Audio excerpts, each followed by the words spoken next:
कि HDFC से, ICICI से, चाहे एक लोन एक्टिविटी के लिए या आपको होम लोन के लिए या आपने एक लॉटरी आपको मिल गई है, ऐसे हमें एसएमएसेस आते हैं जो बहुत लेजिटिमेट लगते हैं, बहुत जेन्युइन लगते हैं। सो ये एक एग्जाम्पल है एसएमएस स्पूफिंग का। Then we move on to carding, जिसमें हमारा क्रेडिट कार्ड इंफॉर्मेशन या हमारा डेबिट कार्ड इंफॉर्मेशन हमसे स्टील कर लिया जाता है और उससे अनऑथोराइज हम ट्रांजैक्शन फेस करते हैं, जिसकी वजह से it leads to various financial frauds. And one more category is there that cyber security confine is child pornography, because it is illicit to post or share child pornography. We very much face this kind of cyber activities going on that is illegal. Then these are all the category जो हम डालते हैं crime against a single person के. Next category जो हम देखते हैं वो है crime against property. So first is intellectual property crime. In this crime, the piracy or theft of any copyright, trademark, or patent is done. Different researches or different copyright has been exploited for the same purpose of harming anybody's property. Next is cyber squatting. That concludes that a person that is a hacker or a cyber hacker register a domain name of similar establishment or brand to sell or misuse it. Like they'll create a fake Nike website and people will place order and they'll gain a good amount of money out of it, but they are not legitimate, so they won't be giving or providing you with the orders. These kind of fake branding is known as cyber squatting. Then cyber vandalism is also that there is already, the website is already there, a legitimate website is already there, but a vandal intentionally damage it and corrupt the website. Sorry. Moving on to hacking computer system. This is most common form of cyber threat is hacking. We hack a computer system, a cyber attacking person hacks a computer system, they access your data, they manipulate it, and they personalize that system according to themselves in order to harm you. Then transmitting viruses. हमने बहुत बार सुना होता है कि हमारे उसमें virus आ गया via email या कोई ऐसा लिंक था जो हमने एक्सेस कर लिया, उसके थ्रू हमारे कंप्यूटर में या सिस्टम में कोई मालवेयर या वायरस आ गया जिससे हमारी फाइल डिस्ट्रॉय हो गई, हमारा सॉफ्टवेयर करप्ट हो गया. तो ये सब चीजें वायरस ट्रांसमिटिंग में आती है. देन साइबर ट्रेसपास जो एक बहुत कॉमन वर्ड है, किसी की भी प्रॉपर्टी से ट्रेसपास करना. फिजिकल फॉर्म में वो जनरली हम एक्सपीरियंस करते हैं, बट अगर वो साइबर या ऑनलाइन है तो उसको साइबर ट्रेसपासिंग बोलते हैं, जिसका ऑथराइजेशन हम नहीं देते हैं. लोग हमारे प्रॉपर्टी में, लाइक ऑनलाइन प्रॉपर्टी में अनऑथराइज एंट्री ले लेते हैं. Then last category is cyber crimes against government. इसमें एक मेजर कैटेगरी फॉर्म होती है, दैट इज साइबर टेररिज्म. इसमें डिजिटल मीन के थ्रू पब्लिक सर्विसेज को एक्सप्लॉइट किया जाता है, जिससे एक फेयर क्रिएट होता है एक मास पब्लिक या मास पॉपुलेशन पे. एंड इसी का एक साइमल्टेनियस कैटेगरी है साइबर वॉरफेयर. इसमें गवर्नमेंट के सिस्टम पे डायरेक्ट अटैक किया जाता है ऑनलाइन, जिसकी वजह से एक कॉन्फ्लिक्ट क्रिएट हो सकता है या किसी भी गवर्नमेंट की सिक्योरिटी को हम सैबोटाज करते हैं. Later on the distribution of pirated software.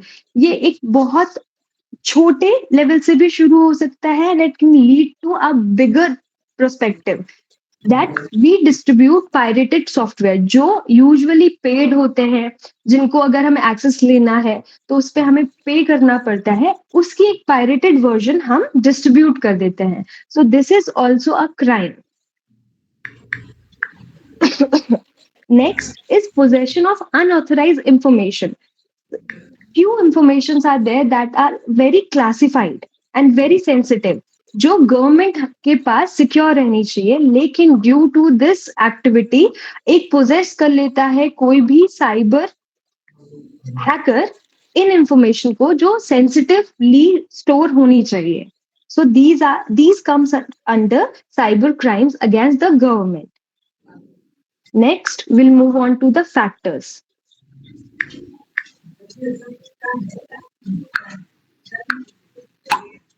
Next slide, please.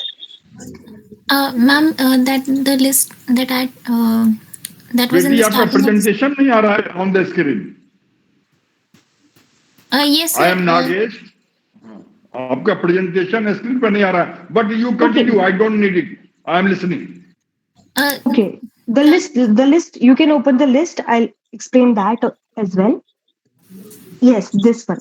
So those that I've explained earlier were the categories. Now we will move on to types. किस टाइप के हम साइबर क्राइम एक्सपीरियंस कर सकते हैं.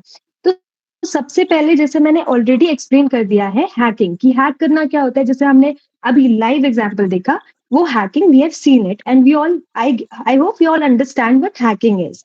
Now we'll move to a different word that's called phishing. That start with P. Different kind of phishing. So it is a fraud attempt जिससे हम किसी की भी सेंसिटिव इंफॉर्मेशन ऑब्टेन करते हैं, जैसे credit card number, passwords, securities. लेकिन fishing में क्या होता है, हम प्रिटेंड करते हैं, कोई भी हैकर प्रिटेंड करता है एक ट्रस्ट वर्दी एंटिटी होने का, एंड उसके थ्रू ये पासवर्ड या क्रेडिट कार्ड नंबर्स वो एक्सेस करते हैं. जैसे कई बार केवाईसी कॉल्स आती हैं कि आपकी केवाईसी पेंडिंग है, तो आप हमें अपने नंबर्स दे दीजिए, आधार कार्ड नंबर या पैन नंबर दे दीजिए, फिर आप पे ओटीपी आएगी जिससे आपका केवाईसी रजिस्टर हो जाएगा. इस टाइप की एक्टिविटीज के थ्रू जब ये आपके किसी भी सेंसिटिव इंफॉर्मेशन के एक्सेस ले लेते हैं, इसको हम फिशिंग कहते हैं साइबर के वर्ड में. Then next is malware. Malware क्या होता है, कोई भी टाइप का वायरस है जो डिजाइन ही इसलिए किया जाता है ताकि आपके सिस्टम को डैमेज या डिसरप्ट किया जाए, और इससे आपका डेटा वो चुरा सकते हैं. कोई भी अनऑथराइज एक्सेस ले सकते हैं आपके डेटा पे, आपके सॉफ्टवेयर पे, और कोई भी आपकी सेंसिटिव इंफॉर्मेशन को मिसयूज कर सकते हैं. ये सब कुछ एक सॉफ्टवेयर के थ्रू होता है, that is a malware. Next is identity theft. Identity theft एक बहुत ही वाइड अकरिंग सिनेरियो है जिसमें कोई भी इंसान प्रिटेंड करता है ऐसा इंसान होने के लिए जो एक्चुअली वो नहीं है. एग्जाम्पल, मेरी किसी ने आइडेंटिटी थेफ्ट करके मेरे नाम पे मेरा आधार कहीं शो करके ऑनलाइन पोर्टल में डाला एंड कुछ भी इलिसिट या इलीगल एक्टिविटी करी, and it turn out that ऐसा पोजेस हो रहा है या ऐसा शो हो रहा है that I am doing all these illicit activity. तो मेरी आइडेंटिटी चुरा ली गई और उस वजह से उसमें जो शक के घेरे में है वो मैं आ रही हूँ, but I'm not the person doing it. Somebody stole my identity. Next is online scams. Very common that different fraud schemes conducted all over the internet to deceive people, giving sensitive information or giving them money. So these are the online scams. And very important and least likely to acknowledge factor is cyberbullying. कोई इतना उसको acknowledge नहीं करता है, लेकिन cyber bullying is a very very important threat that need to be acknowledge. लोग किसी भी डिजिटल प्लेटफॉर्म में, एग्जाम्पल आप फेसबुक यूज करते हैं, इंस्टाग्राम यूज करते हैं, उसमें किसी को हरास या उसको हार्म, इमोशनली हार्म करने की कोशिश करता है कॉन्स्टेंटली, चाहे उसकी अपीयरेंस को लेके या उसके को बुरा भला कह के, उसको कुछ पिक्चर्स बेच के कॉन्स्टेंटली हरास कर रहा है. That is cyber bullying and it is very very common. And इसकी वजह से लोगों की लाइफ में बहुत सीवियर डिस्ट्रेस या एंजाइटी का चांसेस होते हैं. Sometime people do commit suicide क्योंकि वो इतने परेशान हो जाते हैं इन साइबर बुलीज से. एंड ये एक ऐसी चीज है that I would like to emphasise that needed to be acknowledged and changed. And इसके अगेंस्ट एक स्ट्रिक्ट लॉ आना चाहिए. Later, then after cyberbullying, we have cyber stalking. Cyber stalking means constantly किसी को मॉनिटर करना एंड देन उसको digital mean के through harass करना. जिसमें किसी के लिए भी बहुत एक फियर क्रिएट हो सकता है किसी की लाइफ में, that you are constantly being monitor, whether you post any stories, आप कोई फोटोज लगा रहे हैं या आप कहीं जा रहे हैं, आपकी लोकेशन ट्रैक हो रही है. This is called cyber stalking. Then then we move on to, I'm sorry, I'm having a hard day with my cold. I'm sorry for that. Then we move on to DDoS, that is distributed denial of service. That means इसमें आपको किसी भी system का इतना overwhelming response हो जाता है. Let's suppose you have a website, उसमें बहुत लोगों ने गलत या इलीगल ट्रैफिक शो कर दिया, जिसमें उस वेबसाइट का पूरा फंक्शनैलिटी ही डिस्टर्ब हो गई. तो जो जेन्युइन यूजर है उस वेबसाइट को यूज नहीं कर पा रहे या एक्सेस नहीं कर पा रहे, क्योंकि उसमें एक्सेसिव ट्रैफिक आ चुका है जो कि ना लीगल है ना रियल है. So this is DDoS, distributed denial of services. Bhavika, next slide, please. Now we move on to कि साइबर क्राइम आजकल इतना बढ़ क्यों रहा है? Why it is rising in India? What are the factors that contribute to that particular genre? So first, people do it because they need or want a financial gain. So cyber criminals often, very often exploit the fragile nature of the user, example, the credit card details, bank credentials, or personal data in order to exploit them and gain some kind of financial help or financial gain. Okay, so the most common motive behind it is reward of money, and they earn money out of it. Example, they exploit your credit card detail and do different shopping and then snatch or steal your money. Second, espionage. Espionage means, it is basically it is a tool where attacker steal your confidential data and gain a competitive edge or compromise your information or your intellectual property to damage a reputation of any organization of or any person for competitive purposes. Third is political or ideological motives. Some attackers are like very driven, politically driven, and have ideological agendas behind it. They use cybercrime as a platform to promote their belief or disrupt system or causes, cause distress all over the internet बड़े for their campaign or their defacement. Other बड़े parties पापा defacement. Meeting में मैं अभी आ रही हूँ. Uh, Mavika, please mute yourself. Oh sorry, was I on mute? Okay. Sorry. No issues. So these are the factors why cybercrime is rising in India. So now we know why cybercrime is rising. We know what are the cybercrimes and which categories they fall into. Now we can discuss that what are the challenges we face in India, okay, in cybercrime. First, increase of attack with advancement in technology. The hacker today are very advanced. They use Internet of Things, that means IoT, like cloud computing, in order to grow in different devices and expand their network. So due to that, it is very hard to catch them. So we also need to implement some advancement in our technology in order to catch them and in order to stop them in spreading their networks. Second, they are getting very sophisticated in order to attack. They are not immature. They are not the immature, that cracks a code or hack your computer. They constantly are developing themselves and leaving the old methods behind and creating different new methods so that they can gain access to much bigger network and have sensitive informations, passwords, and they are getting very creative in order to get into your system. Third is cyber warfare and state sponsored attack. Cyber warfare actually this is the cyber warfare involves cyber attacks that is directed towards one country against another. So a country do this to another country in order to espionage or disrupt their functioning. And this is something that people or other countries spend lakhs and crores in order to get in another country's cyber system.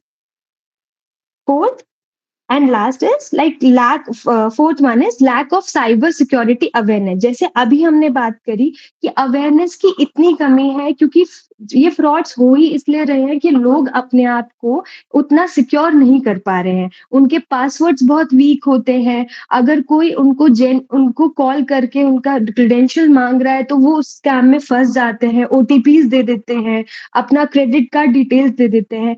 तो awareness की इतनी कमी है कि किस किस type से attack हो सकते हैं, अगर लोगों को पता हो तो वो वेल अवेयर्ड रहेंगे और ये क्राइम्स कम हो सकते हैं।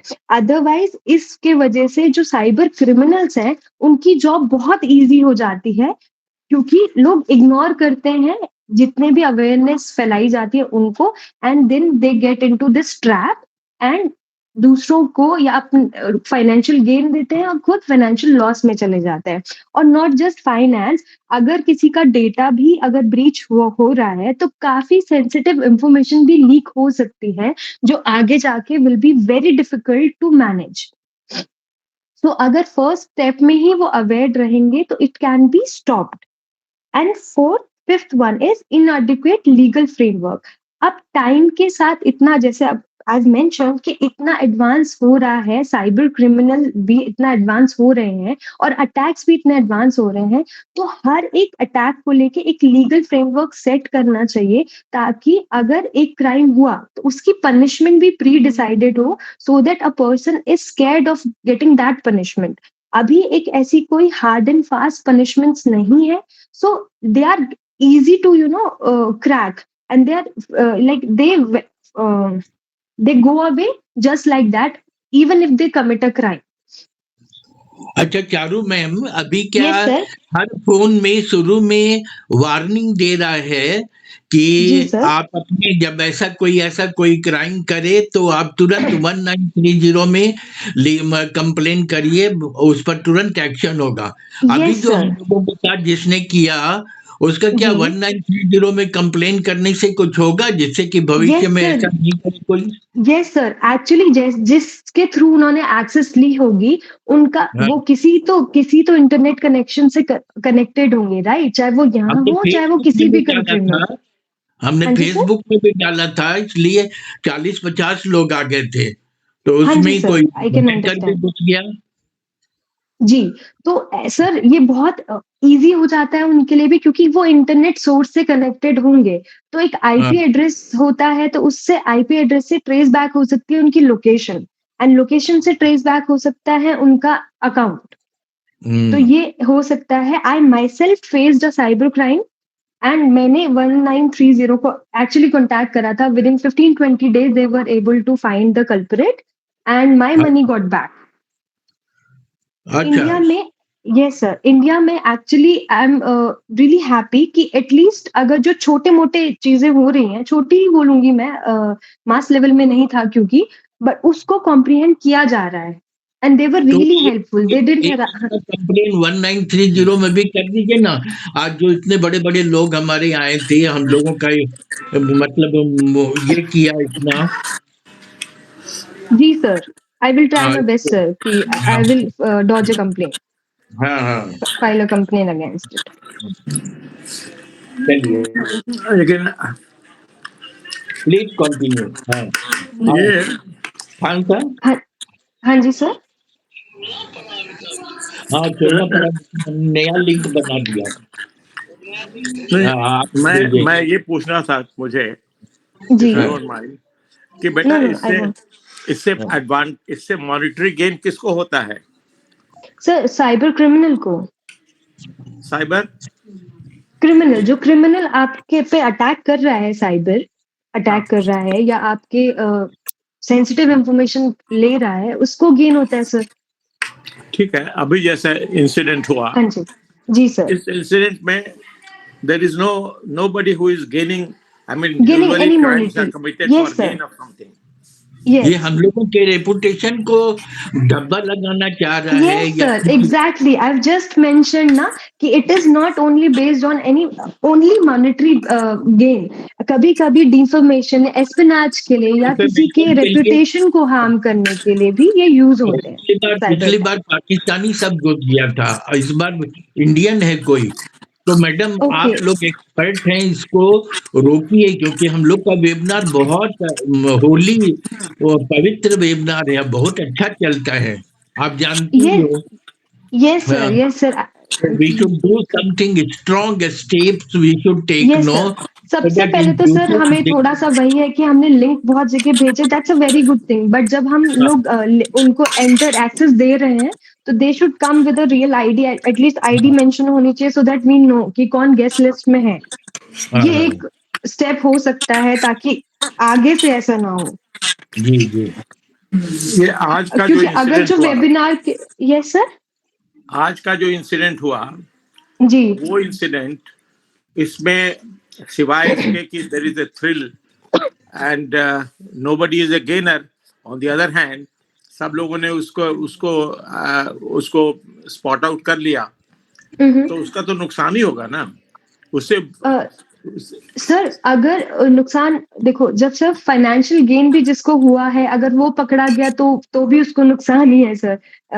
उसको पनिशमेंट भी मिलेगी और पैसे तो उसे वापस करने पड़ेंगे। पर इसमें I guess two purposes can be there कि एक तो यही डिफॉर्मेशन की किसी को मतलब डिसरप्ट करे किसी की होली गोइंग को, सेकंड हो सकता है वो बदमाशी की मतलब just for fun they might be doing it. दो ही इसमें है, हर बार financial gain is not necessary, कभी कभी वही है कि किसी की इमेज को डिस्टॉर्ट करने के लिए या जस्ट फॉर फन, एक एड्रेनलिन रश के लिए करते हैं लोग। Okay, you can proceed now. नमस्कार सर, मेरा एक सजेशन था। हाँ, जब भी आईडी भेजे ना, जो कि एक दो घटनाएं हो चुकी हैं, तो वो ईमेल से भेजिए। Yes sir, you are very right. Email से भेजें तो वो कॉन्फिडेंशियल रहेगी और वो कभी भी ब्रीच होने का चांस नहीं है, क्योंकि जब तक उनको पता लगेगा तब तक हमारा वेबिनार ओवर हो जाएगा। ओवर हो चुका होगा। Correct sir. अच्छा, तो बहुत अच्छा। ये भट्ट साहब बोल रहे हैं क्या? जी सर, जी सर, प्रणाम sir. Doctor S M Bhatt बोल रहे हैं। हाँ जी सर, बहुत जी। अच्छा। बदामी साहब भी हैं, भट्ट साहब भी हैं, दो डॉक्टर और एक IAS भी आए थे। वो हमारा लगता है इतना सक्सेस हो गया ना वेबिनार, ये जलने वाले कुछ बदमाशी कर रहे हैं, 2 बार हो गया हमारा। हाँ, लेकिन चलिए, भट्ट साहब को हमारा स्पेशल प्रणाम। नमस्कार जी सर, भट्ट साहब को मेरा स्पेशल नमन। जी सर, जी सर, आशीर्वाद तो हमें लेना है सर। बिल्कुल। चलिए, बहुत बहुत अच्छा आपका जो निस्खा था, हाँ बहुत अच्छा। हम तो इतने प्रसन्न हैं कि अभी हम उसका दूसरा इंस्टॉलमेंट मंगाना चाहते थे। अरे आदेश करें सर। देखिए, ये ईश्वर की तरफ से जुड़ा होता है, ठीक है ना। नहीं तो कहाँ से कहाँ तक हम जुड़े। जम्मू वाले सर थे, राकेश शर्मा जी, हाँ, उन्होंने मुझे ग्रुप में इंट्रोड्यूस कराया था अमिताभ सर से, और उसी दिन मुझे लगा कि आज बहुत दिन से जैसे मैं जिस ग्रुप को ज्वाइन करना चाह रहा था ज्वाइन कर लिया। हाँ, और फिर देखिए हमने ये भाविका और ये ग्रुप को ज्वाइन कराया। वाह वाह वाह, तो इस तरीके से ये सारा नेटवर्क चल ही रहा है। नहीं, बड़ा अच्छा हमारे है। इसमें सारे अपने लोग हैं, अपने यूनिवर्सिटी में भी हमने कई लोगों को बोला है। तो हमारे यहाँ नए का इंस्पेक्शन चल रहा था, तो इसलिए नहीं हो पाया। आज हमने एक डॉक्टर को कहा ये बात जो है वो, बिकॉज हम इसके पीछे काफी दिनों से थे।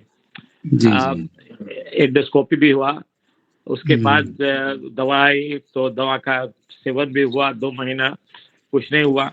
इसका भी थोड़ा टाइम लगा। आई वुड, हाँ जी जी, क्या, excuse just on mayor. Charu ma'am शुरू करिए। हाँ, नहीं, शुरू करिए। ओके चारू मैम शुरू करिए। डॉक्टर बदानी साहब, डॉक्टर भट्ट साहब, ये लोग हम लोगों के प्लीज जीवन कंटिन्यू करने दीजिए, लास्ट में हम लोग डिस्कशन करेंगे। हाँ लेट दी लेक्चर कंटिन्यू। हाँ continue. Charu ma'am please continue. Charu ma'am please continue. Yes sir, I am continue. तो ये सब तो अभी हमने समझ लिया है कि साइबर क्राइम क्या हो रहा है। कि खाना खाने के पहले सर प्लीज अगर आप म्यूट कर दें तो बहुत हेल्पफुल रहेगा।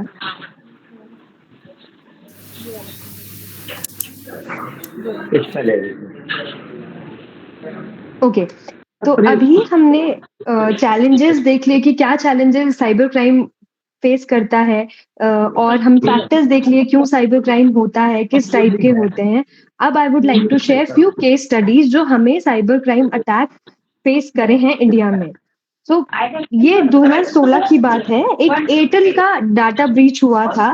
जैसे हमें पता है एयरटेल एक बहुत बड़ी कंपनी है, तो उसका डेटा ब्रीच हुआ था ये 2016 में। उसमें this is like one of the largest telecom company we all know. So some cyber criminal gain access of the sensitive customer data. So around 1.3 million customer records were shared and exposed, and their personal details like name, addresses and phone number were leaked. जिसके किसी का mic on है, please कर दीजिए, मुझे अपनी आवाज नहीं आ रही है। I am so sorry. यहाँ तो Akhori sir please if you are listening. अभी हम इत्मीनान से खा रहे हैं, दिल को छोड़ नहीं रहे हैं। भाभी का कैन यू म्यूट हिम? ऊपर हो जाइए। Thank you so much.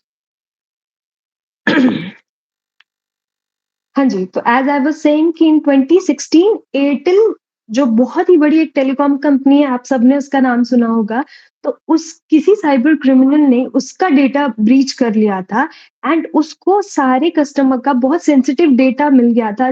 1.3 million customers record were expose, like their name, addresses, phone number, their Aadhaar number.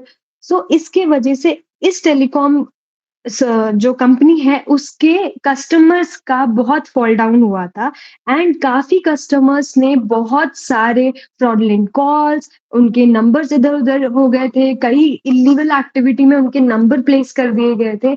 ये सब फेस किया था।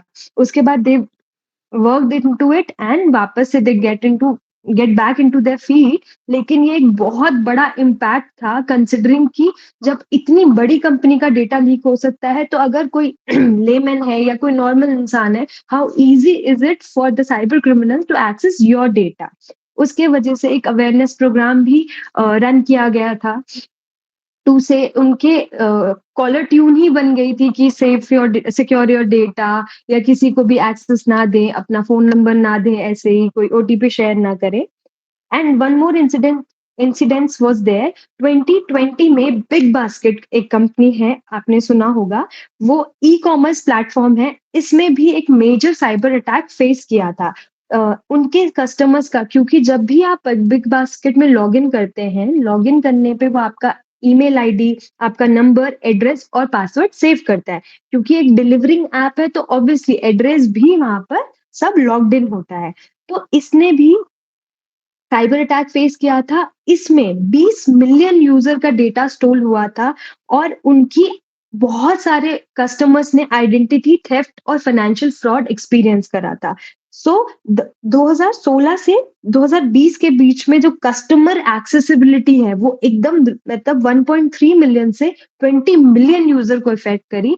So it was an alarming situation for people कि जब भी वो कभी किसी ऐप में या किसी ऑनलाइन वेबसाइट में अपना डेटा डालते हैं, तो हमेशा अपने कुकीज या क्रेडेंशियल को थोड़ा सा सिक्योर करें। पासवर्ड्स एकदम गेस ना करके इजी ना डालें, जैसे यूजुअली लोग डालते हैं अपना नाम @123। That's very easy to guess, या 123456 अपना फोन का पासवर्ड ऐसे डाला हुआ है। So it's high time for everybody कि अपना एटलीस्ट जितना डेटा है आपके फोन में या आपके कंप्यूटर में, उसको इस टाइप से सेव करके रखें कि क्रैक करना इतना इजी ना हो। सेकंड, जिस भी वेबसाइट में या ई-कॉमर्स एप्स में आप अपना डेटा डालते हैं, मेक श्योर कि वो एक लेजिट ऐप हो। ऐसे नहीं कि आप रैंडम हर जगह अपना ईमेल एड्रेस और फ़ोन नंबर डालते रह रहे हैं। एंड एक केवाईसी स्कैम था, जिसमें केवाईसी के मैसेजेस और कॉल आते थे। जैसे मैंने आपको पिछला एग्ज़ाम्पल दिया था बीच में, I have mentioned it, RBI के नाम पे, रिज़र्व बैंक ऑफ इंडिया के नाम पे एसएमएस और फेक कॉल बहुत मैसिव अमाउंट में जाने लगे कि आपका केवाईसी पेंडिंग है, आपका अकाउंट बंद हो जाएगा अगर आपने केवाईसी नहीं करा, आपका डेबिट कार्ड बंद हो जाएगा अगर आपने केवाईसी नहीं करा। केवाईसी के लिए आपका आधार, आपका नंबर, ओटीपी सब माँगते हैं। उसमें जिन लोगों ने दे दिया अपना ओटीपी, उनके अकाउंट से बहुत ज़्यादा पैसे का फ्रॉड हुआ। So again this was also very considerable fact कि आपको कहीं भी कोई भी फ्रॉडुलेंट कॉल, मैसेज है, जब तक ऑथराइज्ड नंबर से नहीं आती है या आप बैंक को पर्सनली कॉल करके री-वेरीफाई नहीं करते हैं, do not share any kind of OTP over call और SMS. So that is it for my part. Thank you so much for listening. Now Bhavika will take over.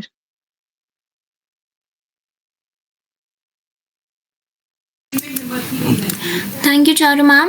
Very creatively presented and very beautifully presented by telling real world examples. So I will continue with the IT Act laws and what type of actions and initiatives are taken by the government.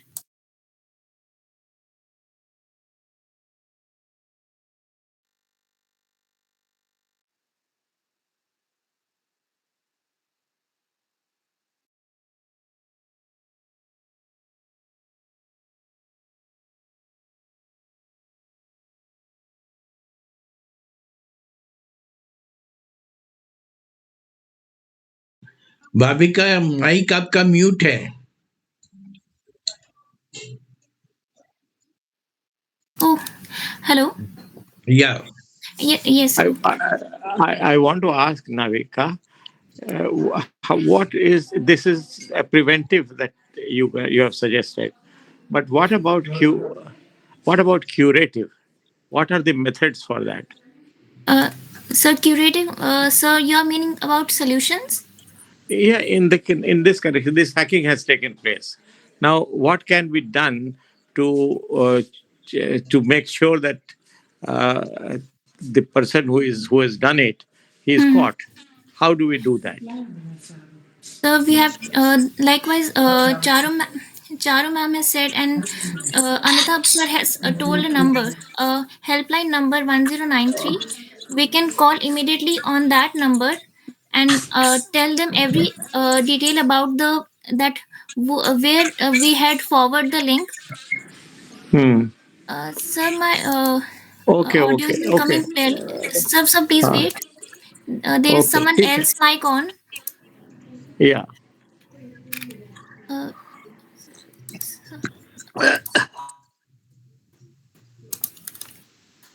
Hello, am I audible? Yeah, Bhavika, we all can hear you. Oh, sorry, sir.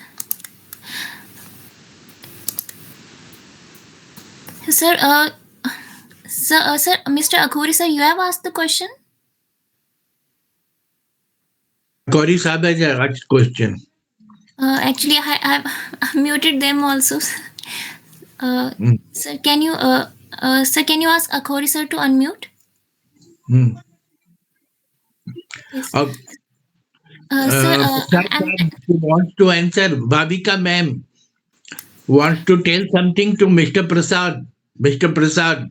Yes sir. Sir, I'm telling that what Amitabh sir told that हम जो number है 1093 उस पे call कर सकते हैं immediately उसी दिन, और हम जो भी इंफॉर्मेशन था, जैसे हमने कहाँ लिंक फॉरवर्ड किया, वो हमें उनको बताना है, और उनका नाम, जो उनका यूजर नेम था, वो हमें उनको भेजना है, और उसके बाद जो वो एक्शन लेंगे तो हमें उसके रिलेटेड वो उन्हीं को एक्शन लेना है। हमें बस उनको इन्फॉर्मेशन प्रोवाइड करना है उसी दिन उसी वक्त, क्योंकि ऐसा होता है कभी कि हमारे साथ साइबर अटैक हो जाता है, साइबर क्राइम हो जाता है। 1930 sorry, the helpline number is 1930। सो ऐसा हो जाता है कि हमारे साथ साइबर क्राइम हो जाता है या डिजिटल अरेस्ट। आप लोगों ने एक ये वर्ड सुना होगा डिजिटल अरेस्ट। जैसे किसी कोई पुलिस बन के या कोई ऐसे एक्ट करता है कि वो पुलिस से वो कॉल कर रहा है। आप किसी के साथ एक्सपीरियंस हुआ होगा ये, या कोई ऑफिशियल किसी ने कॉल किया होगा एज़ एन ऑफिशियल बन के, तो वो बोलते हैं कि आपकी जो ईमेल आईडी है वो लीक हो गई है, या आप आपका फ़ोन नंबर है वो किसी ड्रग डीलर के साथ डील करते हुए पकड़ा गया है। वो ऐसी स्टोरीज़ बनाएँगे और बोलेंगे कि आपको यहाँ पे हमारे यहाँ मनी फॉरवर्ड करना होगा, और आपको एक तरह से ब्राइब लेने की कोशिश करेंगे, और वो हमें पता ही नहीं लगेगा कि वो कोई ऑफिशियल नहीं है। हमें वो बिल्कुल ऑथेंटिक फ़ोन कॉल लगेगा। वो नाम भी आएगा कि हाँ, इसी पुलिस स्टेशन से फ़ोन आ रहा है।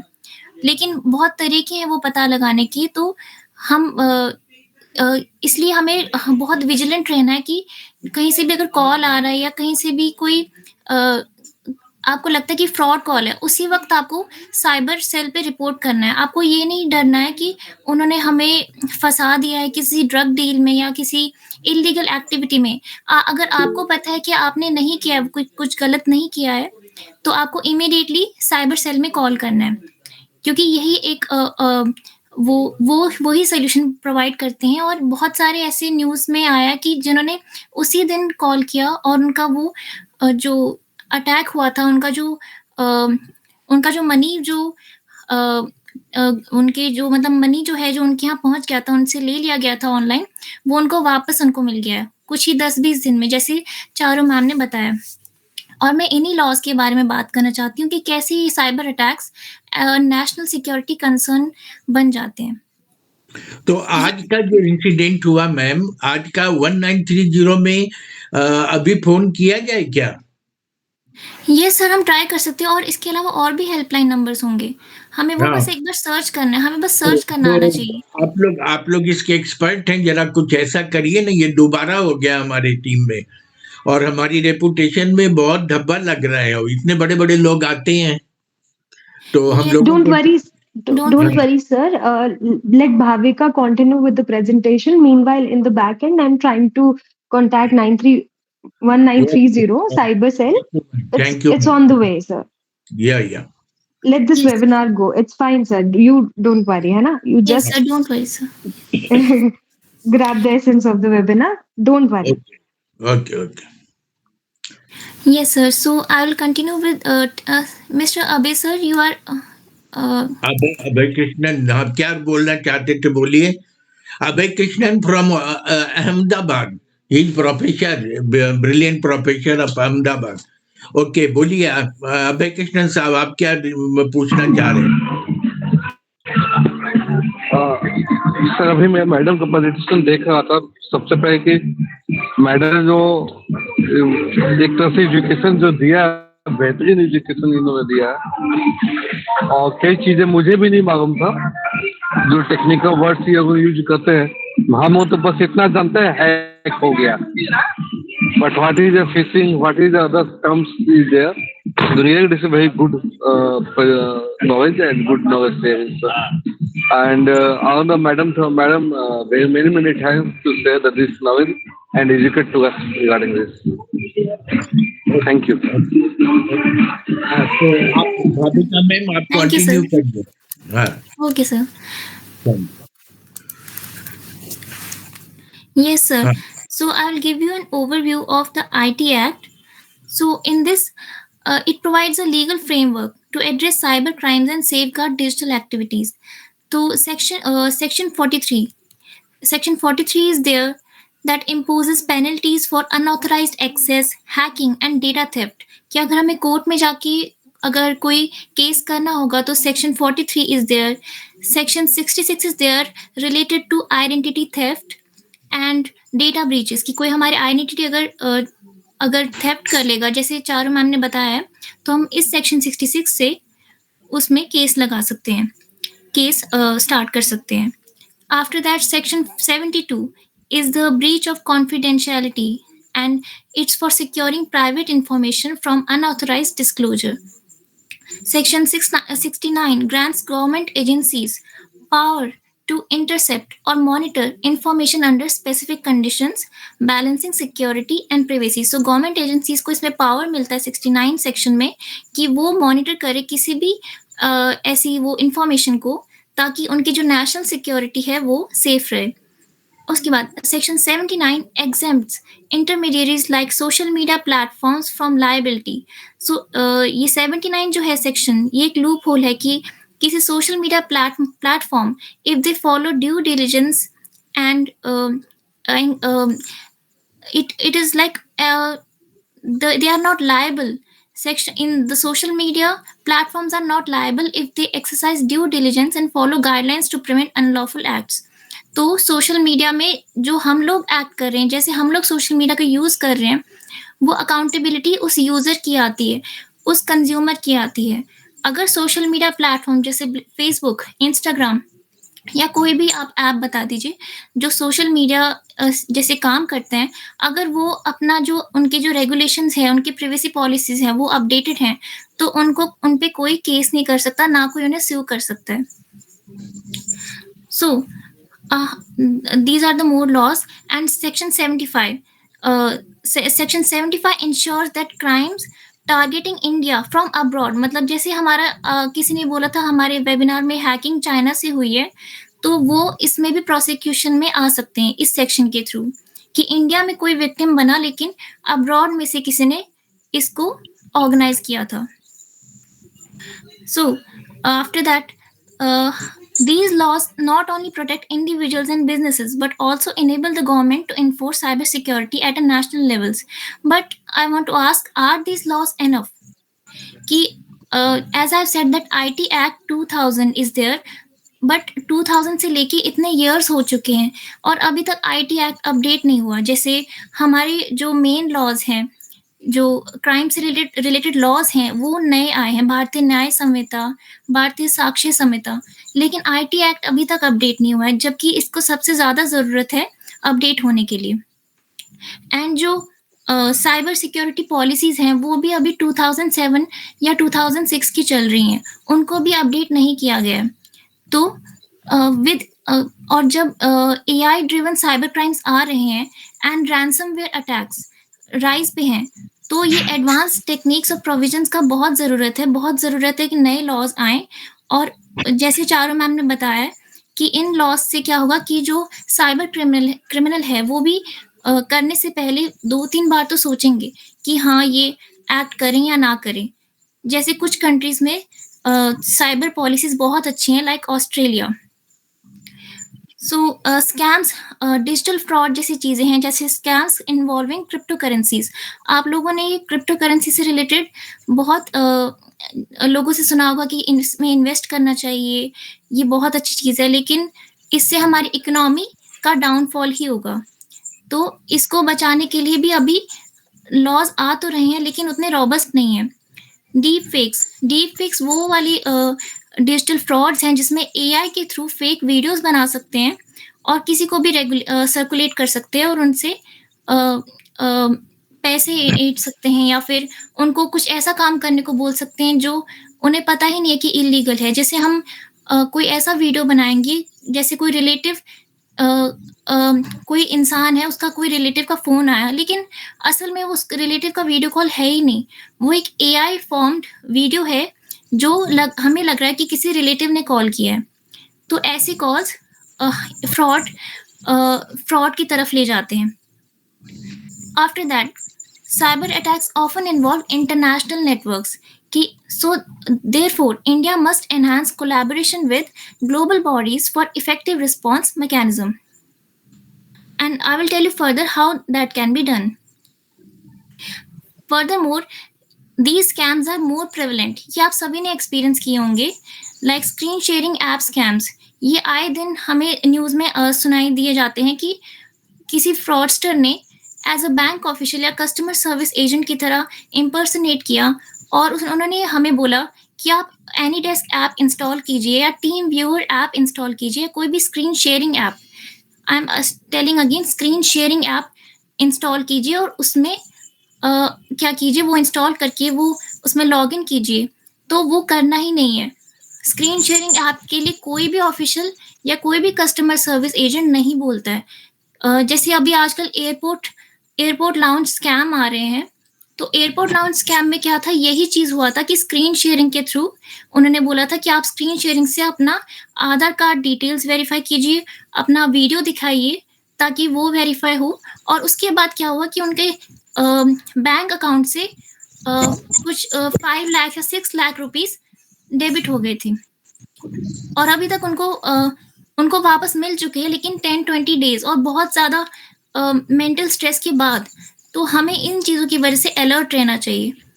और इस नेक्स्ट क्या है, OTP bombing scams.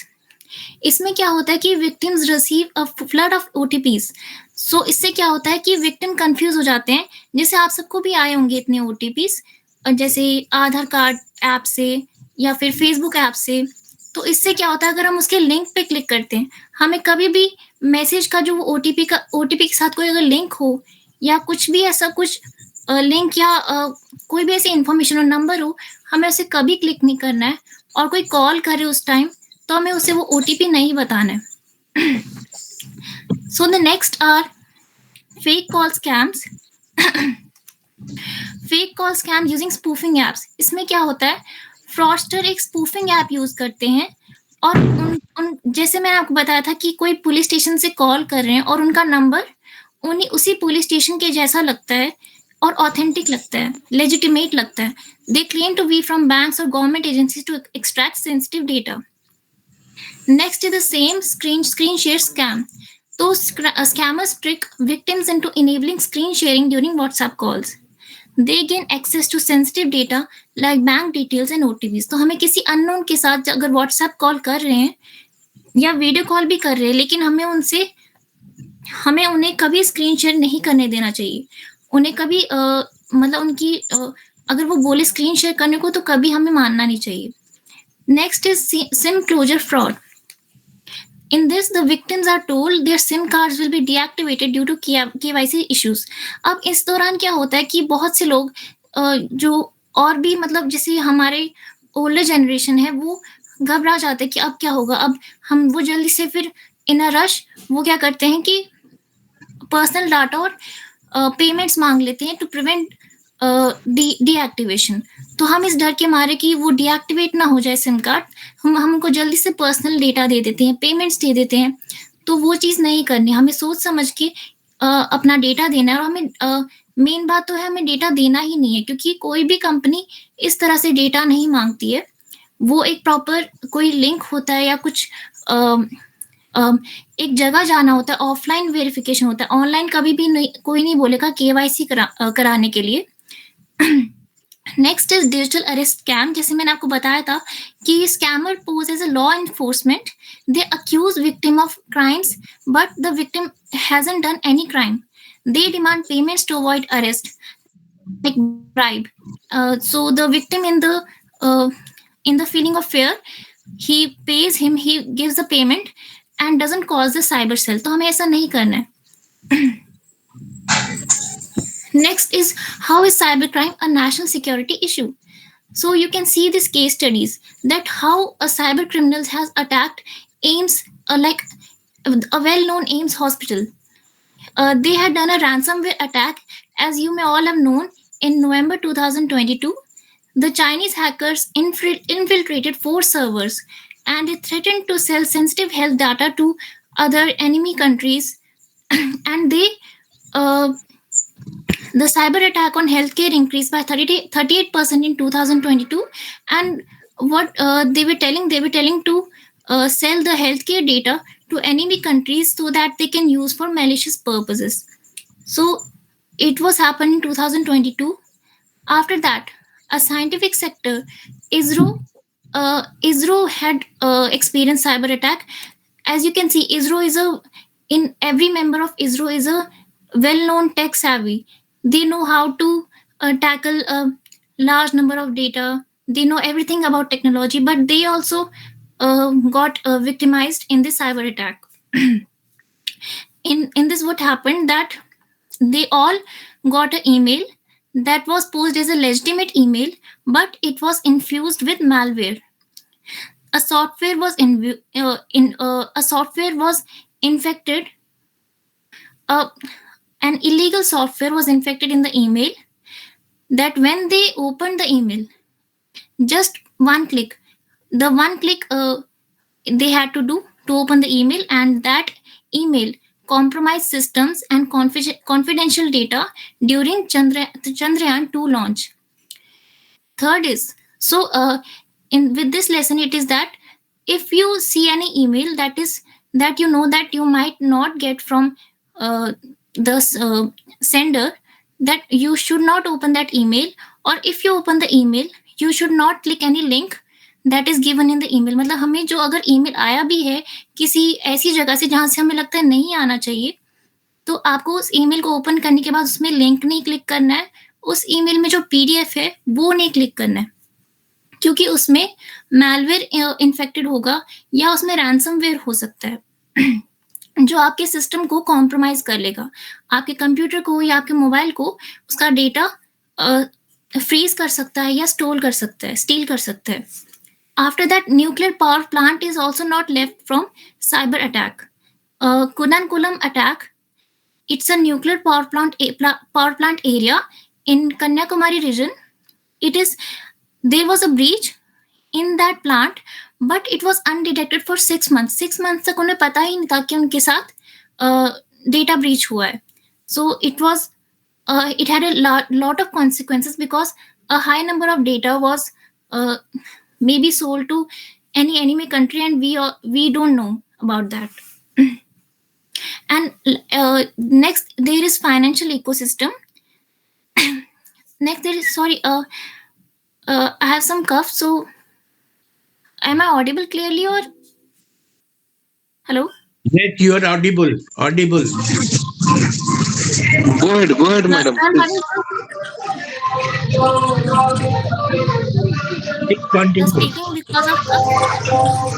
Continue, please. Thank you, sir. So next point is financial ecosystem. Attack on financial ecosystem was done that targeted HDFC, ICICI, Axis Bank, and caused data leak that could be used for any malicious purposes. And after that, National Payments Corporation attack. In this, the digital payment systems like UPI were compromised. Many UPI IDs and their data was leaked to for some bad things. So after that, national security attack, it was done. See, you can see Ministry of Defense and Home Affairs is also not left from the cyber attack. After that, there was a honey trap case that in that a Pakistani agent honey trapped the DRDO scientist, and she leaked the data to the Pakistan and endangered the security of the country. After that, economic impact that cybercrime causes is up to $10.5 trillion annual, and it has a loss overall, and in every country there is a loss, and the overall loss amounts to $10.5 to 6 trillion. After that, someone was asking that where the funding goes. So the countries that are going through wars, or that have some economic issues, and the countries that are to which the trades are banned, they have to take the track of cyber attacks to maintain its economy. So 74% of hacked funds are routed to Russia. It is found that they are routed to Russia. After that, North Korea, because many countries are not trading with North Korea, so it has for maintaining economy, it has to use cyber attack method to fund 1/3 of its missile program and many of its illegal motives. So you can see how cyber attacks can be disastrous and impact the whole country, and how one country can use it to their benefit.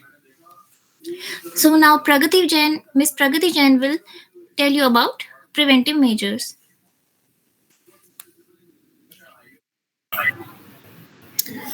Now I will going to tell about some preventive measures that has taken by our government. India में cyber crime से बचने के लिए government द्वारा उठाए गए बहुत सारे स्टेप्स हैं.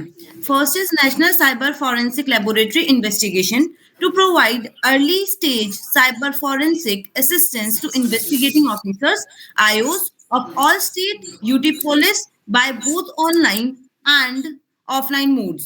सी-ट्रेन पोर्टल एक ऑनलाइन प्लेटफॉर्म है जो साइबर क्राइम से इंपॉर्टेंट एक्सपेक्ट पर ऑनलाइन कोर्स के माध्यम से सभी वेल विशर्स की क्षमता निर्माण से मदद करता है.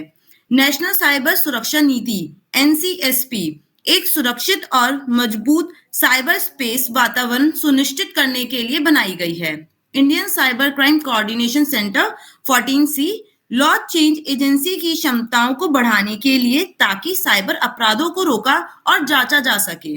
National cyber crime reporting portal जनता को सभी प्रकार के साइबर अपराधों की रिपोर्ट करने का माध्यम स्पेशली महिलाओं और बच्चों के खिलाफ साइबर अपराधों पर फोकस करता है.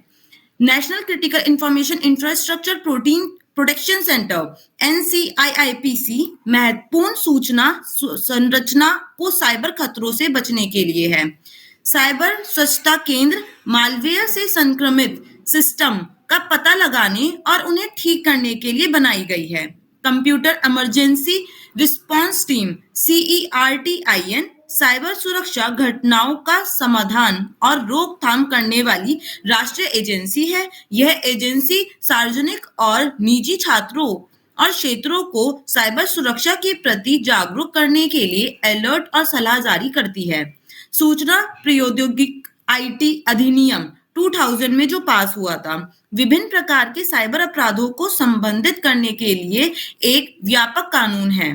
Let's discuss 3 key areas of action to mitigate cybercrime: updating laws, ensuring data localization, and fostering awareness and training. First solution is updating laws and policies. हमें अपने लॉज को टाइम टू टाइम अपडेट करना चाहिए ताकि हम अपने जो देश में साइबर क्राइम हो रहे हैं उनको रोक सकें. India's current cyber security framework relies heavily on the IT Act of 2000 and the cyber security policy of 2013, both of which are outdated in the face of modern cyber threats. IT Act 2000 में और cyber security policy 2013 में जो पास हुई थी वो दोनों ही outdate हो चुकी हैं. सुप्रीम कोर्ट के वकील और international commission on cyber security law के चेयरमैन डॉक्टर पवन दुग्गल ने ये कहा है और माना है कि भारत को एक समर्पित साइबर सुरक्षा मंत्रालय की जरूरत है. ऑस्ट्रेलिया जैसे देश ने ऐसा कदम उठाकर साइबर खतरों को कम किया है. 2020 में हमारे प्रधानमंत्री ने नई साइबर सुरक्षा नीति की घोषणा की थी, लेकिन 3 साल बाद भी कोई व्यापक बिल पेश नहीं किया है. यह देरी बदलते साइबर खतरों से निपटने के लिए कानून बनाने की आवश्यकता को दर्शाती है. आधुनिक कानून को संशोधन और लागू करने से न केवल महत्वपूर्ण बुलंदियां ढांचे की सुरक्षा होगी, बल्कि कानून परिवर्तन एजेंसी को साइबर अपराधों की प्रभावी ढंग से निपटने में भी मदद मिलेगी. Second solution is data localisation. जो डेटा हमारे यहाँ से किसी और जगह जा रहा है, बाहर की कंट्रीज में जा रहा है, उसकी लोकलाइजेशन को हमें बचाना है. Another critical step is data localisation which involves storing data within the country. हम जिन कई एप्स और सेवाओं का उपयोग करते हैं वे भारतीय यूजर्स का डेटा शिलोंग या सिंगापुर जैसी विदेशी देश को देता है और हमें ऐसा करना है कि इस डेटा को हमें भारत में ही रखना है ताकि हमारा जो डेटा हम यूज कर रहे हैं वो बाहर ना जाए और हमारी जो पर्सनल इंफॉर्मेशन है वो लीक ना हो. By opening data centres within India we can gain control over sensitive information, create new job opportunities, contributing to economic growth, strengthen our national security by reducing the risk of foreign interference. Solution third is awareness, education and training. हमें लोगों को aware कराना चाहिए. ऐसे webinars और conferences कराने चाहिए जिसमें हम उन लोगों को साइबर क्राइम और बाकी चीजों के बारे में बता सकें. जो लोग ज्यादा पढ़ नहीं पाते या उम्र हो जाती है, इस वजह से उन्हें साइबर क्राइम की टाइम टू टाइम अपडेट नहीं मिल पाती है, तो हमें ऐसे कॉन्फ्रेंसेस और वेबिनार टाइम टू टाइम कराने चाहिए, जिससे हम उन्हें अवेयर करा सकें कि हम अपने आप को कैसे प्रोटेक्ट कर सकते हैं डिफरेंट साइबर क्राइम से। We need to prioritize सरकारी एजेंसीज, छोटे व्यवसाय और जनता को साइबर सुरक्षा जोखिमों के बारे में जागरूक कराना चाहिए। कर्मचारी को फिनिशिंग और मालवेयर फिशिंग पहचानने के लिए परीक्षण देना चाहिए। सॉफ्टवेयर और सिस्टम को नियमित रूप से अपडेट कराना चाहिए। Implement advance cyber security framework. Investing in advanced cybersecurity technologies can help to protect critical information system and networks. Software updates, strong passwords and सुरक्षित ऑनलाइन आदतें अपनानी चाहिए। इंटरनेशनल कोलैबोरेशन और लॉ एनफोर्समेंट एजेंसियों के साथ सहयोग बढ़ाना चाहिए। Conduct widespread awareness campaign to educate the public about common cyber threats, safe online practices, and the importance of cybersecurity. Encourage adoption of cyber insurance to cover the financial losses that result from cyber events and incidents. In 2020, Chinese cyber criminal attacked Mumbai electric grid, demonstrating how vulnerable our critical infrastructure can be. Such incident underscore the importance of training individuals and organizations to recognize and prevent cyber threat. Thank you for your attention and for listening to our presentation. That concludes our session. On behalf of the entire team, we appreciate your time and participation. Thank you. God bless you. You have given very important information also. And we have to take precautionary steps so that in future such a type of incidents should not occur. तो मैं अपने experts उनसे पूछना चाहूंगा। हर्ष साहब हैं। हर्ष साहब, what you want to say? Harsh ji. Very good evening, sir, and very congratulations to the presenters. It was a nice and brilliant presentation. It was simple and it was clear. I would suggest some points though.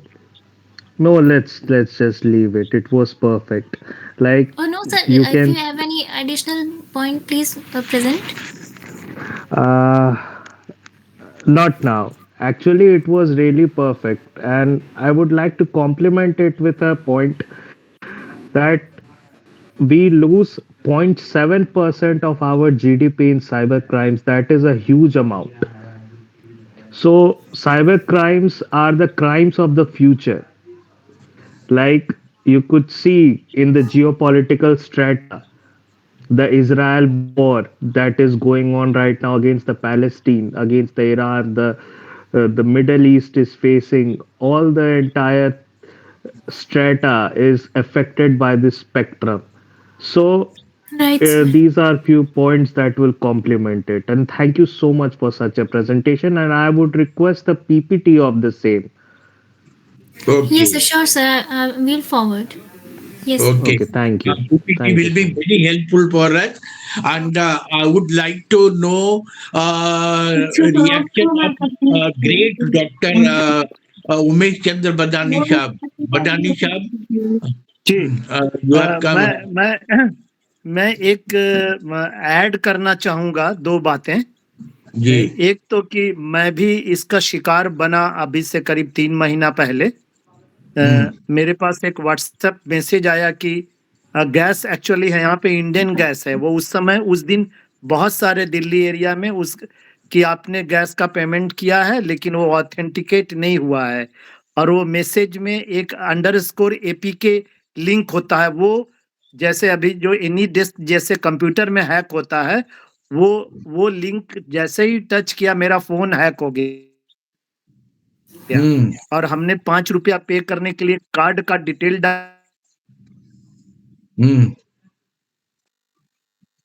Hacker को available था तो उसने मेरा OTP भी डाला और वो पैसे विदिन जब तक हमें पता चलता क्योंकि तो मैं ये ऐड करना चाहता हूँ कि नॉर्मली ये सीनियर लोगों को ज्यादा ये जैसे डिजिटल अरेस्ट अभी हमारे एक कलीग हैं एनेस्थेटिस्ट यहाँ पटना के मेडिकल कॉलेज में उनसे 74 लाख रुपीस वो 2 दिन होटल में रख के डिजिटल अरेस्ट करके उनसे ले लिया। पिछले 8 तारीख को ये बात हुई। तो ये तो थोड़े सीनियर लोगों को ज्यादा अटैक करते हैं, क्योंकि हमारा रिएक्शन टाइम कंपैरेटिवली थोड़ा स्लो हो जाता है और हम इमोशन में ज्यादा जीते हैं, खास करके बच्चे या किसी के बारे में इस तरह का खबर आता है कि आपका, तो उस समय हम इमीडिएटली सोच नहीं पाते हैं कि ये साइबर क्राइम हो सकता है। तीसरा चीज हमने देखा है कि वो कंटिन्यूअस फोन पे बातें करते रहते हैं, कंटिन्यू करते हैं। दिमाग एक तरह से वो उनके कंट्रोल में रहता है और आप कुछ भी उस समय सोचने की स्थिति में नहीं रहते हैं कि हम किसी और को बोलें या इस बात को इन्फॉर्म करें। राइट सर, सर इसमें मैं एक और बात बोलना तो यही मैं चाहूंगा कि आप लोग ना जो थोड़े सीनियर लोग हैं, अगर इस तरह का कुछ भी हो, इमीडिएटली फोन काट करके या दूसरे फोन से किसी अपने आदमी को इस मैटर की जानकारी अवश्य दें कि इस तरह का फोन आया है, मुझे क्या करना चाहिए। और वो साइकोलॉजी में भी बहुत स्मार्ट होते हैं, वो केवल मतलब कंप्यूटर में तो स्मार्ट ही नहीं होते हैं, हमारे और आपकी साइकोलॉजी पर भी तो कोर्स चलाते हैं हैकिंग के लिए, जैसा मुझे मालूम हुआ है। Yes sir, very nicely add आपने की। हेलो, हाँ जी सर, इसी में मैं एक और चीज बोलना चाहती हूँ कि अगर आपको कोई कॉल आए, आपको लगता है कि वो फ्रॉड हो या कोई लगता है कि इट्स नॉट गुड, तो आपको वो कॉल शायद उठानी भी नहीं चाहिए। मतलब एक न्यूज में आया था कि सिर्फ कॉल उठाने से किसी के मतलब फोन को हैक कर लिया गया था, तो वो चीज हमें। अच्छा, दूसरा चीज एक जो एक्सपर्ट है उनसे मैं जानकारी चाहूंगा कि अगर कोई ईमेल आया है तो वो कैसे जानकारी कर सकते हैं कि वो सही ईमेल है, कि ये सही है कि उसमें कुछ एक्स्ट्रा वर्ड रहते हैं, या वो स्पेलिंग जो दिमाग में कॉमनली हमारे रहता है उसमें थोड़ा सा चेंज कर देते हैं। वो गूगल जैसे है तो GOGLE के बदले GUGLE लिखेंगे, लेकिन बहुत बार ऐसा, तो कैसे हम उसको देख सकते हैं कि सही ईमेल सही जगह से है कि नहीं है? को भी जहाँ पता लगता था दौड़ाता था। सर ईमेल में ऐसा होता है कि ईमेल बहुत ही लेजिटिमेट बनते हैं, लेकिन कि मतलब ऐसा ईमेल कि आपका डेटा लीक हो रहा है, आप इसमें लॉगिन कीजिए, इस लिंक से डेटा आपको रिट्रीव हो जाएगा क्योंकि डेटा किसने लीक कर लिया, ऐसे लिंक्स आपको, ऐसे ईमेल आपको नहीं आएंगे, क्योंकि वो जो चीज है वो डेटा ब्रीच का, वो यूट्यूब को ही, मतलब वो जो ईमेल जो ऐप है उसी को संभालना है, वो हमारी तरफ से हो ही नहीं सकता। वो अगर हम कोई भी लिंक क्लिक करेंगे उसी टाइम पे हमारा कंप्यूटर या हमारा फोन हैक हो जाएगा। तो हमें उसमें बहुत ही कामली और बहुत अच्छे से हमें देखना कि वो ईमेल में कुछ ऐसी चीज होगी, कोई मिसिंग होगा कुछ, जैसे उनका मतलब बहुत सी चीजें, जैसे जो यूजर नेम होगा वो उसमें लेटर कोई डिफरेंट होगा, जैसे आपने बोला लेटर कोई होगा, कोई जो मिसिंग लेटर होगा, और कोई लिंक प्रोवाइड करेंगे, वो लिंक हमें क्लिक नहीं करना है। कोई पीडीएफ भी हो सकता है, वो बोलेंगे कि इस पीडीएफ को खोल के आपको मेथड्स मिल जाएंगे कि आपको कैसे अपना डेटा रिट्रीव करना है, तो वो पीडीएफ भी हमें ओपन नहीं करना है। अगर हमने बाय मिस्टेक अगर हमने ईमेल ओपन कर लिया है कोई बात नहीं, लेकिन उसमें कोई पीडीएफ या लिंक हो वो ओपन नहीं करना है।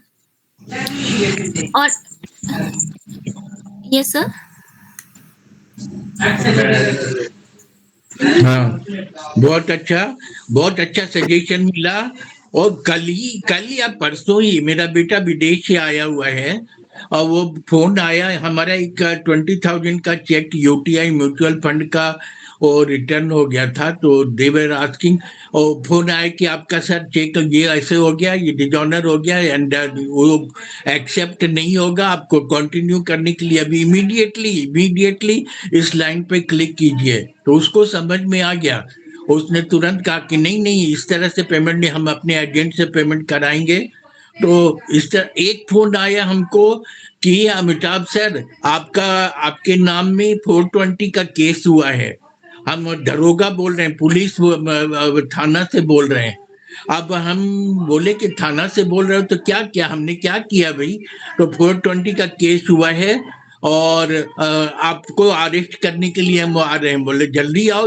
हम हमारे साथ PN Roy DG faculty head थे, फैकल्टी मतलब सीनियर थे, हम उनके साथ काम करते थे। तो हमने कहा कि तुम जल्दी आ जाओ हमको अरेस्ट करने के लिए।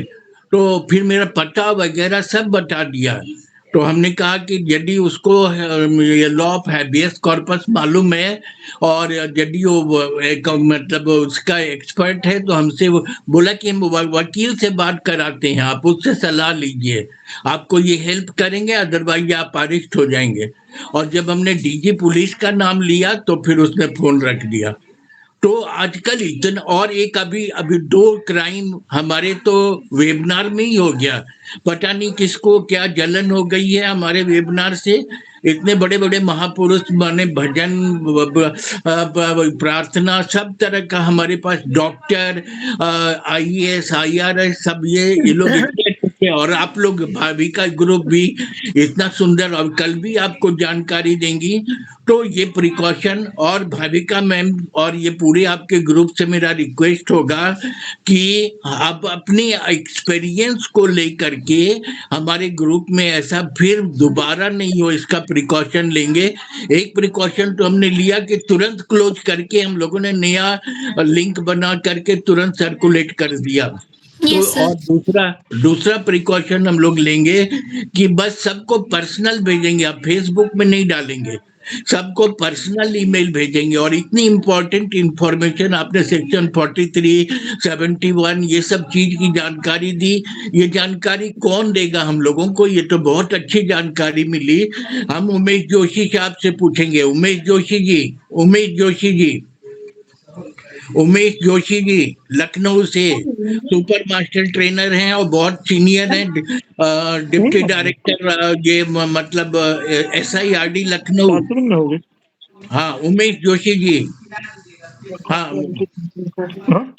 उमेश जोशी जी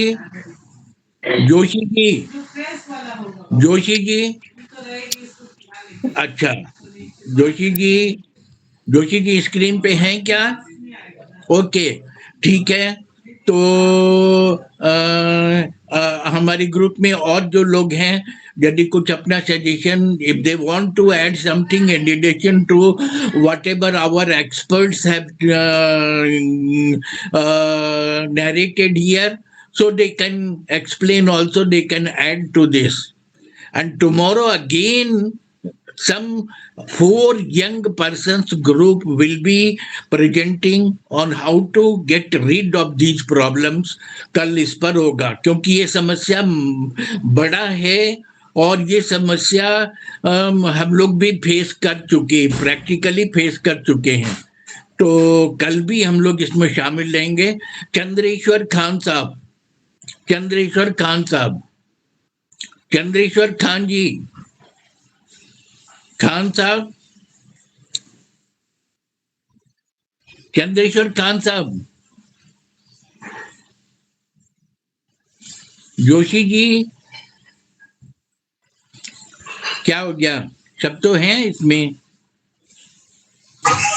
है सर, है। हाँ बोलिए। चंद्रेश्वर खान साहब क्या बोलना चाहेंगे? Bhavika please unmute Chandreshwar sir ji. हाँ चंद्रेश्वर खान साहब अनम्यूट करिए। Getting the functionality. हाँ ये बेस्ट फैकल्टी अवार्ड विनर हैं ऑफ इंडिया, चंद्रेश्वर खान साहब। Actually unmute, I can't unmute but मतलब हो गया। हाँ बोलिए खान साहब। ये बहुत ज्ञानवर्धक रहा और हम लोगों ने सदा समझ लिया कि जब ऐसे साइबर क्राइम पर हो रहे थे तो उसमें भी साइबर अटैक हो गया। हाँ उस पर भी साइबर अटैक हो गया। बहुत बड़ी प्लानिंग के हिसाब से इन कार्यों को किया जा रहा है, लेकिन इन युवाओं पर हम लोगों को गौरव है और गर्व है कि ये लोग ऑनस्लॉट ऐसी चीजों पर अटैक करेंगे और अपनी बुद्धिमत्ता का परिचय देते हुए इसको ठीक करेंगे। ढेर सारी शुभकामनाएं, ऐसे हम लोगों को जानकारी देते रहिए। Thank you sir, thank you. Umesh Joshi ji, Umesh Joshi ji, Umesh Joshi ji, Umesh Joshi ji, okay, Umesh Joshi ji, okay. तो सर अब एक पॉइंट मैं ऐड करना चाहूंगी, जो अमिताभ सर आपने पॉइंट रखा था कि आप पे ऐसा कॉल आया, तो अगर आप में से और किसी को भी ऐसा कॉल आए और आप पे ऐसे एडवोकेसी या किसी लॉयर के से हेल्प नहीं है, आप पे कोई भी ऐसा नहीं है जिसको आप कंसर्न कर सके, सबसे पहले अगर आपको पुलिस स्टेशन से मतलब फेक कॉल आता है कि पुलिस स्टेशन में कुछ ऐसा हुआ है, आपका क्राइम रजिस्टर हुआ है, तो आप इमीडिएटली कॉल डिस्कनेक्ट करके अपने नियर बाय पुलिस स्टेशन में कॉल कर सकते हैं एंड कंफर्म कर सकते हैं कि whether this case actually has been registered या नहीं, रादर देन उनको एक्सप्लेन करना या डरना या कुछ भी, मतलब एकदम से पैनिक ना करते हुए आपको अपने नियर बाय पुलिस स्टेशन को खुद से कॉल करके ये सेम चीज क्लेरिफाई करनी चाहिए कि क्या एक्चुअली ऐसा कोई केस रजिस्टर हुआ भी है या नहीं। उनसे ज्यादा बात करने की जरूरत नहीं है। ओके, जो भी आप बोलना चाहें फोन डिस्कनेक्ट कीजिए एंड खुद से एक पहल लीजिए कि वहां कॉल करके कंफर्म करें। ये एक सेफर साइड अप्रोच हो सकती है। अच्छा, और फिर वो दोबारा फोन किया ही नहीं, फिर बंद कर दिया। वही वो आपके पास वो तो एक मतलब एडवांटेज थी कि एक लॉयर आपके साथ थे, पर अगर किसी पे ऐसा इमीडिएट हेल्प नहीं है किसी पे, तो खुद से भी क्लैरिफाई कर सकते हैं बिना पैनिक करे। डीजी पुलिस थे मेरे साथ। जी सर। तो अभी भाविका मैम से कहेंगे कि कल का ये बना के पूरा रूपरेखा हमको भेज दें, जिसे बस अपने लोगों को जो ग्रुप में है उनको ही भेजेंगे, फेसबुक में नहीं डालेंगे, बहुत ज्यादा प्रचार भी नहीं करेंगे। जो अपने ग्रुप में है बस उनको ही हम देंगे, और सबको जानकारी की जरूरत है क्योंकि इतनी जानकारी सभी के पास नहीं है। जोशी जी आ गए, तो जोशी जी कुछ बोलना चाहेंगे क्या? Joshi ji, Joshi ji. Amitabh ji, I am on a way. I am coming from this Hyderabad. So my internet is weak here. Huh? It appears to be weak, but whatever I have listened, I am very much enlightened by the speakers. They thought they have already spoke about how these hackers are doing and what are the crimes they usually do. So, but my internet is very weak, so sometimes it is possible for me to speak, but sometimes it is not, because it's depending on the internet which I find in the journey. So I congratulate you and the other speaker who spoke so well, and tomorrow I'll be at my residence, so definitely I'll be joining in time. Thank you very much.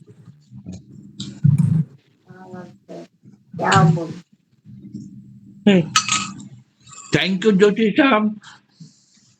Now I will request Prasad Saab to close the this webinar. प्रसाद साहब, अब अपने आशीर्वाद बचन से इसे close कर दीजिए। तो कल हम लोग फिर कुछ नई सूचनाएं, कुछ नए इंफॉर्मेशन, कुछ नई जानकारियां लेंगे। ये तो हम लोगों ने देख लिया कि जितनी जानकारियां इन बच्चों ने दिया उतनी जानकारी हम सभी को इतने उम्र में नहीं थी। तो अभी इतना जानकारी लेने के बाद हम लोग हम कल कुछ और जानकारी लेंगे, और कल बहुत मतलब हम बहुत बैलेंस्ड वे में सबको भेजेंगे।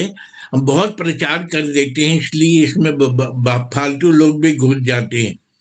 तो प्रसाद साहब, तो ठीक है, अच्छा प्रसाद साहब चले गए, तो हम लोग कल मिलते हैं। कल एक नए उत्साह के साथ मिलेंगे, नागेश झा जी के प्रार्थना के साथ मिलेंगे। तो सभी को धन्यवाद, सभी को बहुत बहुत God bless you. Bhavika, Charu, Pragati और हम सभी बुजुर्गों को, हर्ष साहब, जोशी जी और सभी कोई को बहुत बहुत नमस्कार। हम लोग कल फिर नए उत्साह के साथ मिलेंगे। Thank you, God bless you. Thank you sir.